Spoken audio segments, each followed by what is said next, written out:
Boa tarde a todos. Então vamos fazer a nossa prece. E essa prece que eu vou falar, ela é de um trechinho do livro que nós vamos falar hoje. É muito linda. Então fechemos os nossos olhos. E essa prece diz assim: ainda que no caminho da vida o socorro e a alegria nos faltem, busquemos Jesus. Ainda que consideremos findas as nossas esperanças, busquemos Jesus. Sabemos que muitas vezes o desespero banha nossas almas. Mesmo assim, busquemos Jesus. Em todas as horas que nos parecem intermináveis, na angústia, busquemos Jesus, pois só Ele, com o seu raio de luz e amor, a todos ampara e a todos protege hoje e sempre. Na certeza de que é assim, nós pedimos a proteção do alto e que tenhamos uma excelente reflexão. Que assim seja. Nós vamos falar hoje num tema, nesse mês a pessoa que organiza as palestras eu perguntei se eu podia falar desse tema e ela disse que sim, que eu podia falar, porque eu tive assim um contato com este livro. Esse livro eu peguei ele ali na livraria. Se alguém, digamos, fique tocado, deseje, depois pode chegar na livraria, pode comprar ou então encomendar, vai que tenha bastante gente que se interessa. É o livro chamado Na Hora do Adeus, eu escrevi ali no quadro. Ele é um livro que é ditado pelo espírito Luiz Sérgio, pela médium Irene Pacheco Machado. É um livro que me deu a oportunidade de conhecê-lo e ele me tocou tanto pelo aprendizado. Eu digo assim, cada capítulo, cada linha desse livro faz a gente aprender muito e repensar muito. Então achei prudente que eu compartilhasse, valioso que eu compartilhasse com você sobre esse livro. O que esse livro diz? Ele é ditado então por Luiz Sérgio, que é um espírito já desencarnado. Ele vai fazer o acompanhamento de equipes de trabalho, dos espíritos que trabalham nos processos de desligamento do corpo físico na hora do desencarne. Então ele acompanha essa turma que vai trabalhar o que acontece no desencarne. Então, quem são essas equipes que trabalham no desencarne? São equipes de espíritos treinados para o socorro, aonde se executa todo o processo de desprendimento até a sua total libertação do plano físico. Então, tem equipes que trabalham no momento do desencarne do espírito. Se tem equipes que fazem o reencarne, tem equipes que fazem o desencarne. Então, como é que se trabalha na hora do desencarne? Então, nos capítulos deste livro, olha que livro bonito, olha que capa mais bonita. Nesse livro, com mais de 40 capítulos, eles vão tratar numa linguagem muito simples, muito bonita. Eles vão relatar inúmeros casos de desencarnes. Cada capítulo é uma experiência. Então, eles vão falar como é que acontece o desencarne, por exemplo, de alguns, eu citei só alguns. Desencarne de um suicídio de uma criança de 11 anos, desencarne de uma mulher que morre durante uma cirurgia, desencarne de uma mulher grávida que teve o seu assassinato executado pelo seu marido, desencarne de um matador de mais de 200 assassinatos.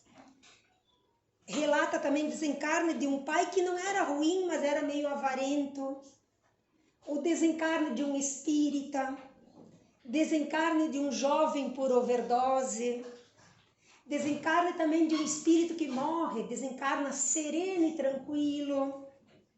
Então, todos todos esses casos são relatados bem facilmente nesse livro.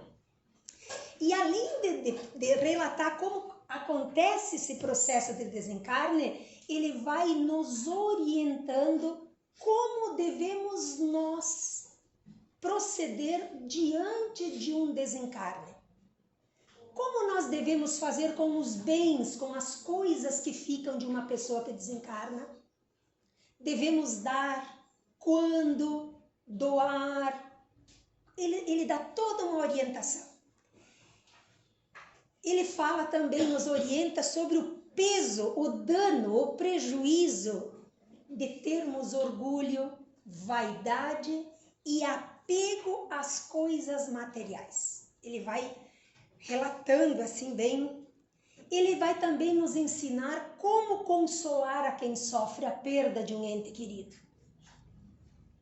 Então, como eu não posso comentar todos os capítulos desse livro, eu vou falar de um capítulo, do capítulo 13. Eu tive que escolher um pouquinho em função do tempo. O capítulo 13 desse livro tem o título Consolo dos Aflitos. Então, eu vou falar basicamente desse capítulo. O que fica muito claro em todos os casos que eu citei aqui? Independente da forma como ocorrem os desencarnos, vocês viram que eu citei desencarnes pesados aqui, né? Independente de como ocorre o desencarne, todos, eu digo sempre quando tem uma coisa que é muito importante, eu digo 3 vezes, todos os espíritos são atendidos pelas equipes de trabalhadores que fazem o desligamento dos laços fluídicos. Todos, não importa de que jeito desencarnou. O desencarne é feito por equipes espirituais que fazem o desligamento do espírito do seu corpo carnal. E também, além de ter essas equipes que fazem esse desencarne, as equipes estão acompanhadas por equipes amorosas, repletas de amor, que acolhem, que oferecem ao espírito se querem ser amparadas. Então, todo espírito que desencarna nunca vai ser desamparado. A ele sempre é ofertado a possibilidade do amparo. Esses espíritos, então, que compõem essas equipes amorosas, são chamados os jardineiros de Jesus, que prestam assistência a quem deixa o corpo físico. Então, a gente tem uma equipe que faz o desencarne e uma equipe que acolhe o espírito e oferece a possibilidade. Então, antes de eu entrar no capítulo 13, que eu vou ter que me ater só ao capítulo 13, eu vou explicar rapidamente o que significa fazer o desligamento dos laços fluídicos do espírito, que é propriamente o momento da morte. Como é que se desliga o espírito do corpo físico? Então, eu vou explicar só um pouquinho para a gente poder entender.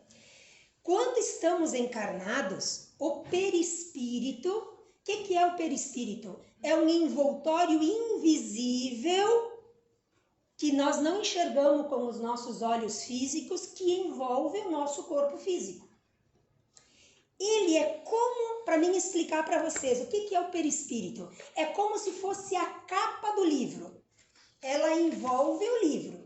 Então, o perispírito envolve o nosso corpo de carne e ele envolve, então, o corpo de carne como a capa do livro. O livro que está aqui dentro, o saber dele, o ensino dele, é como se nós considerássemos o espírito. Então, o corpo físico é o corpo, o livro. A capa é o perispírito e o saber é o espírito. Só para a gente entender.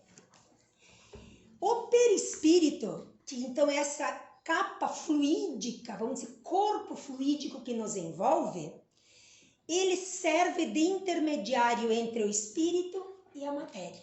Então, a matéria é esse corpo físico, o envoltório é o perispírito e a chama divina que nós somos portadores é o espírito. O perispírito, que é essa capa, então, armazena em si todas as ações do espírito. Fica como se fosse um álbum de fotografia da nossa jornada. Então, vai estar aqui a foto boa e a foto ruim, porque ele guarda essas impressões da caminhada do espírito. Se eu tenho mais ações boas, as minhas fotografias deixarão o meu perispírito mais luminoso. Se eu tenho mais ações ruins, as fotografias vão impregnar o meu histórico, o meu currículo, vamos assim dizer, mais danificado. E aí, essas ações ruins vão ser como fotografias que são como se fossem cicatrizes do espírito. A fotografia boa ilumina e aquela ruim cria uma dor, uma ferida no espírito. Quando o corpo físico morre, o perispírito se desprende da matéria e o corpo é enterrado. E o perispírito vai ser desligado e acompanha o espírito. Sempre teremos o mesmo perispírito. Ah, vou morrer agora nessa encarnação, vou trocar, pegar um novo. Não. Sempre o mesmo. Enquanto estivermos nessa jornada evolutiva, sempre é a mesma veste. Então, a fotografia que eu boto no meu perispírito, eu vou carregar sempre. Não importa quantas milhares de vidas eu terei. Mas, quando eu tenho, então, uma fotografia ruim, como é que eu conserto ela? Agora eu vou explicar. O perispírito, que é essa capa, ele tem como se fossem braços. Estou fazendo para vocês entenderem. Esses braços se chamam laços fluídicos. Quando nós reencarnamos, esses braços, então, que o perispírito tem, eles se ligam ao óvulo materno, fecundado, né? E vai formando o corpo físico dentro do ventre materno. Então, ele se impregna, o perispírito se imprega na matéria e vai gerando o corpo.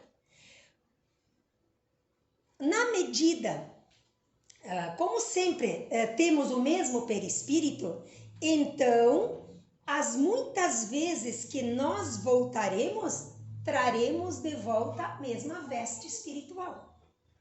Eu posso, se eu tenho muitas cicatrizes marcadas do meu espírito que ficaram registradas nessa capa, então essas cicatrizes vão se manifestar na vida física como podem se manifestar como doenças ou deformidades.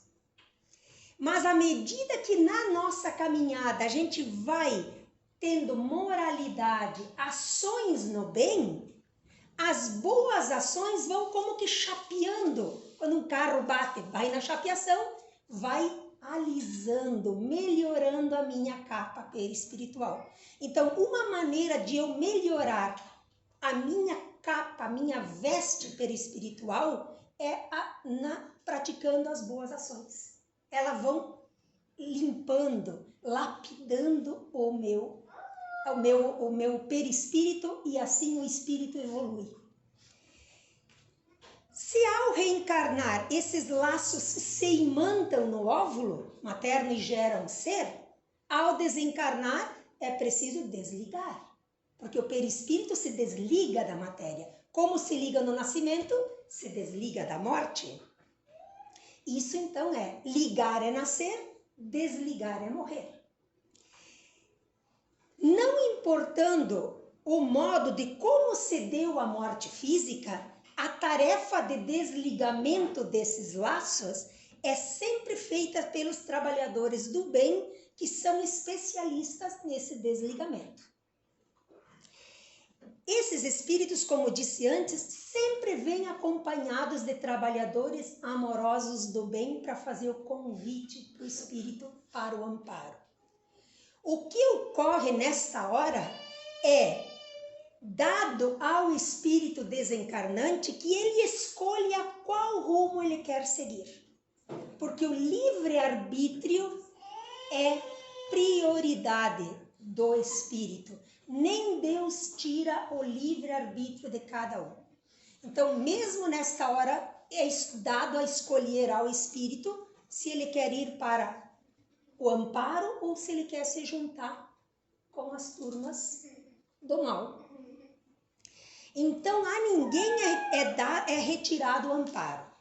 No mundo espiritual, há um universo de hospitais, postos de socorro e casas de acolhimento. Então eu quis explicar um pouquinho isso daqui, porque agora eu vou entrar no capítulo 13, e eu sei que o tempo é curto, então eu expliquei o que é o perispírito, o que é nascer, o que é morrer e quem é que faz o trabalho todo. Capítulo 13.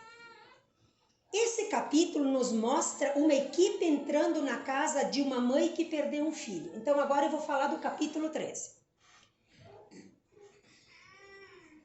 Nesse capítulo ele vai nos dar então como devemos nós espíritas fazer consolo a quem sofre, é uma orientação, e também ele vai explicar a passagem de Jesus que está no Evangelho segundo o Espiritismo. Vocês depois em casa olhem, no capítulo 5 tem o título Bem-aventurados os aflitos. O que será que Jesus quis dizer bem-aventurados os aflitos? Nós já vamos ver a explicação disso. Agora eu vou ler uma partezinha do capítulo. Como o Sérgio Luiz está relatando o trabalho, ele diz assim: entramos na casa de Alaidinha. Alaidinha era a mãe que chorava. E a encontramos deitada em um sofá. Chorava baixinho. Foi quando um grupo de senhoras espíritas adentraram a sala, que eram as suas amigas, né? Foram lhe aplicar passe. E logo começaram os conselhos, entre aspas. Aí uma amiga dizia: Alaidinha, não fique assim.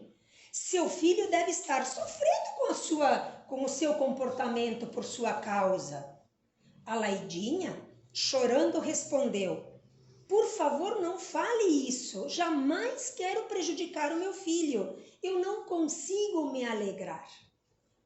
A outra amiga retrucou: você tem que ir ao cinema, sair de casa, se esparecer, porque se você ficar assim... E aí ela diz assim: pelo amor de Deus, o que tu quer dizer se eu ficar assim? Ela se assusta com amigas, os conselhos das amigas. Aí ela diz: seu filho... Aí ela diz assim, e os conselhos tortos foram chegando. Então, a mulher, a Alaidinha, que antes estava triste pela morte do filho agora ela fica desesperada. Parecia que ela fora a culpada pela morte prematura do filho de 18 anos, segundo os conselhos das amigas. Nesse momento, a equipe espiritual que acompanha, como nós falamos, sempre a gente tem acompanhamentos de equipes espirituais, que estava presente nessa hora na casa, começa a intuir uma das amigas, que estava no meio dessas mulheres ali, a corrigir o curso da conversa. Agora, olhem só, o nome dessa pessoa chama Doralice. E aí, por intuição do espírito bom, ela começa a dizer assim: que nada, Alaidinha, chore, ponha para fora do seu coração as tristezas, não as guarde no peito, chore. Chore que as lágrimas serão gotas orvalhadas de saudade. Jesus não se zangou com as Verônicas chorando no caminho do Calvário. Porque elas estavam chorando, Jesus não ficou bravo. Quem tem o direito de mandar uma mulher mãe buscar sorriso quando sua alma chora? As outras amigas não acreditavam no que estavam ouvindo. Achavam que a Doralice não estava agindo conforme a orientação que elas tinham da doutrina espírita. E a Doralice continuou dizendo: o que faz mal a um espírito são as revoltas, as blasfêmias, as lágrimas e a saudade não irão mudar a caminhada do recém-desencarnado. Uma das mulheres ficou meio contrariada com a Doralice e interrogou: então você acha certo que ela ficar deitada o dia todo em casa chorando? E aí Doralice responde assim: ela ainda não se levantou porque o seu corpo está fraco, trêmulo de dor e de saudade. Mas se nós todos os dias viermos aqui aplicar-lhe um passe e orar, logo ela estará em condições de voltar a viver normalmente. Neste momento de dor, ninguém tem o direito de lhe perturbar o silêncio e a dor.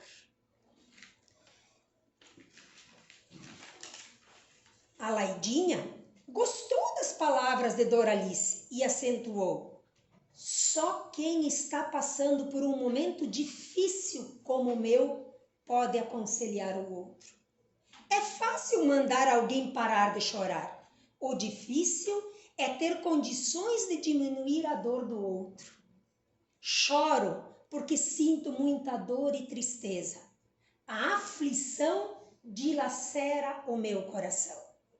Doralice, ainda intuída pelos bons espíritos, disse: Jesus disse, bem-aventurados os aflitos. A Laidinha, confortada, disse: as preocupações, olha agora que importante isso daqui, ó. As preocupações do dia a dia, as tristezas, as dores, nada são diante da aflição que estou vivendo. Sinto-me no fundo do abismo, desejando sair. Mas por ter os olhos repletos de lágrima, não encontro a saída. Mas espero em Deus o consolo. Nesse momento, os espíritos da equipe espiritual que estavam então acompanhando, intuindo Doralice, diz, olha que esclarecimento bonito agora. Quem não tem condições de ajudar deve calar-se. Mais fazem mal as más palavras ou as palavras erradas do que o silêncio. Visitar quem está sofrendo é uma bênção, mas devemos ter o cuidado de não lhe aumentar a dor. A doutrina espírita é um lenço branco que deve secar lágrimas e jamais levar ao desespero. Quando não se tem conhecimento, é preferível calar. Quem está sofrendo precisa do remédio da esperança. A doutrina doutrina espírita é uma doutrina de amor e de esperança. Quando Jesus, agora olhem o ensinamento aqui, ó. Quando Jesus falou, bem-aventurados os aflitos, Jesus não quis dizer que dor é uma felicidade. Ah, então, bem-aventurados os aflitos. Jesus, se a gente pensar que Jesus queria a dor e a infelicidade, nós estamos errados. Jesus não queria. O que Jesus quis ensinar nessa hora? Ele quis ensinar que bendito aquele que mesmo na aflição tem força para buscar o Criador e jamais blasfema contra ele. Os aflitos são aqueles que passam por uma forte dor, como a perda de entes queridos ou atravessando um período de uma doença muito grave. As demais dores, tristezas que nós temos no dia a dia, as pequenas preocupações, são tristezas do dia a dia. São incômodos para a alma, que o ser humano tem condições de resolver. Mas as aflições que doem na alma, só Deus e Jesus têm condições de ajudar. O homem pode dar o remédio da palavra amiga, mas só eles, Deus e Jesus, curam as feridas das aflições. Por isso, bem-aventurados os aflitos que se resignam, suportam e enfrentam as dores da aflição. Com coragem, mesmo que essa dor muitas vezes não seja resolvida. Jesus quis dizer isso no capítulo 5 do Evangelho segundo o Espiritismo. O que aconteceu com a Laidinha, que foi esse resumo que eu li para vocês, é um alerta a todos que estudam a doutrina espírita. Ficamos muito tristes, aí diz o livro A Orientação dos Espíritos, quando ouvimos expositores e médiuns pregando uma doutrina do medo, que foi o que as amigas foram lá erradamente querendo ajudar a Laidinha, acabaram transmitindo medo, pavor, culpa, remorso. E aí ele diz assim, ó, ficamos muito tristes quando vimos expositores e médios pregando uma doutrina do medo, quando nos dizem que todos vamos para o umbral sem explicar sequer. Ai, vai todo mundo para o umbral, nos remetendo ao temor do inferno por nós aprendidos. Quando a gente fala do inferno, a gente, meu Deus, é coisa ruim, é coisa, fogo do inferno, choros e lágrimas que não terminam mais. Então ele diz, ó, ficamos muito tristes quando os espíritos, os médiuns, os expositores remetem ao pavor. E aí diz assim, ó, a explicação. Sim, todos passamos pelos momentos de sofrimento e dor. Todos. Se estamos aqui na Terra, todos passaremos por momentos de aflição e de dor. É para depurar o nosso espírito. Desse modo, este estado de aflições, de sofrimento, de dor, se chama umbral. Na Terra onde nós vivemos, nós estamos em meio ao umbral. Então não precisa desencarnar para ir para o umbral. Todo momento de dor e de aflição e de não seguir as leis divinas, nós estamos no umbral. Não precisa morrer para ir no umbral. Os umbrais são as zonas de sofrimento onde nós, espíritos imperfeitos, passamos, de acordo com a nossa vibração espiritual, estejamos vivos ou desencarnados. Tais lugares de dor e sofrimento existem. Não existem nas nossas experiências do dia a dia também? Então, existem zonas de sofrimento e de dor. Mas junto a esses lugares, Jesus sempre está dando a sua assistência. A quem se propõe sair daí, logo é ajudado. Então, sempre que a gente passa por momentos de dor, de aflição, de problemas na nossa vida, se nós pedirmos ajuda e a espiritualidade, a Jesus, aos benfeitores, imediatamente seremos ajudados. Tanto mais quanto o nosso merecimento permitir. Merecimento é conquistado pela prática do bem. Mais eu pratico bem, mais merecimento eu tenho. Mas, ao desencarnar, poucos, vai ficar milhões de anos no umbral. A gente muitas vezes ouve isso. Olha o que os espíritos dizem, ó. Mas, ao desencarnar, poucos ficam séculos no umbral, nos vales do sofrimento. Por quê? Basta apenas que o espírito, como disse antes, vivo ou desencarnado, apresente o verdadeiro arrependimento, o verdadeiro propósito de auto-melhorar-se, que assim começa uma nova vida. Quase todas as colônias de socorro estão nos umbrais. A Terra está no meio da região de umbral. Por quê? Região de umbral, região de sofrimento e dor. Uma hora nós estamos bem, uma hora nós estamos sofrendo, então nós estamos no meio. Então, próximo de nós, seja encarnado ou desencarnados, temos as colônias de socorro. Nessas colônias de socorro, os espíritos, após desencarnarem, que aceitaram a ajuda das equipes amorosas, são hospitalizados, tratados e têm condições de trabalhar no bem, ajudando o próximo. Por isso, agora o conselho do capítulo do livro. Sempre aconselhamos a todos os que desejam consolar a dor do outro. Quem está sofrendo não vai gostar de, naquele momento de dor, ouvir sobre débitos, seus débitos. O sofredor que está em busca de ajuda, ele quer amor, consolo e paz. O grupo que for levar consolo a quem está passando pela dor da saudade deve se comportar da seguinte maneira. Vá fazer uma visita, então vá, faça uma oração.